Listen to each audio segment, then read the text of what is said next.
Jean-Marie Hebel, la reprise du marché de l'immobilier s'est confirmée cette année. Les chiffres sont assez frappants. Oui, la dynamique de 2016 se maintient, elle se conforte même puisque les ventes ont progressé de 15% au premier semestre. On est en 2017 sur un trend de près de 4800 logements vendus dans le neuf, ce qu'on n'a jamais vu dans le département. Mais je souligne tout de suite qu'il ne faut pas trop positiver sur ce chiffre-là parce qu'en fait, il y a un véritable phénomène de rattrapage. C'est parce qu'on n'a pas produit assez par le passé qu'effectivement, le contexte étant favorable avec le prêt à taux zéro, le dispositif Pinel et surtout les taux d'intérêt qui sont relativement faibles parce que ça facilite l'accession à la propriété et l'investissement. Cet environnement favorable fait qu'effectivement il y a une conjonction de phénomènes qui permettent d'avoir des courbes ascendantes.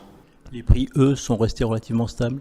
Heureusement, parce qu'ils restent très élevés, ils sont supérieurs à la première couronne de la région parisienne. Nous sommes à plus de 5 000 €, alors que le plafond pour un actif, c'est plutôt aux alentours de 4 300, 4 500 €. D'ailleurs, c'est la valeur de la première couronne parisienne. La hausse est un peu supérieure sur le marché de la revente, vous avez une explication? Écoutez, il y a une part de compensation, parce que le marché de la revente, il est extrêmement actif, donc sa progression se situe en dessous de 4 000 €, là où justement le neuf a du mal à produire. La reprise est là, mais elle est fragile.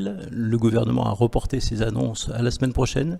Vous avez quelques inquiétudes? Des inquiétudes, certainement, parce qu'on est sur des thématiques extrêmement techniques quand on parle de logement, et vous le savez bien, le diable se cache parfois dans les détails. Par contre, ce que je tiens à dire, c'est que les thématiques qui sont retenues sont des thématiques intéressantes, c'est-à-dire que les dispositifs de soutien qui sont le PTZ et le Pinel, a priori, devraient être maintenus pour les zones tendues, donc il y a une reconcentration géographique de ces aides qu'on peut comprendre. Les taux n'évoluent pas significativement, et ça ne sera pas le cas non plus l'année prochaine, me semble-t-il.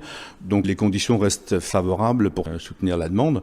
Par contre, le président de la République et le gouvernement nous parlent de choc de l'offre. La problématique, elle est précisément là. Il faut absolument produire plus et de façon continue. Vous attendez des mesures pour libérer un peu le foncier? On attend des mesures à divers titres, puisque je parlais de thématiques tout à l'heure.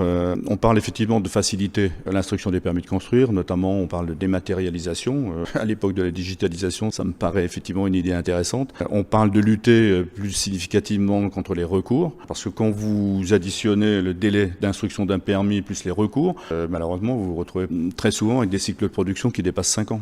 Sur la métropole, vous avez des projets en cours, ça peut relancer un petit peu la dynamique encore? Vous avez raison de souligner, je parle de dynamique positive. Elle existe également en matière d'aménagement, puisqu'il y a un certain nombre d'opérations d'envergure qui sont lancées.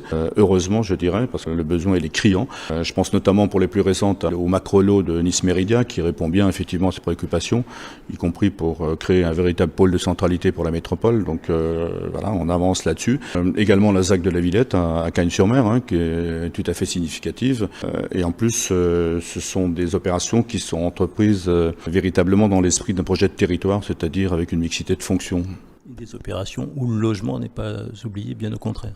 Des opérations où le logement domine, mais où effectivement on parle également de commerce de proximité, de bureaux, d'activités pour introduire l'emploi dans ces nouveaux quartiers.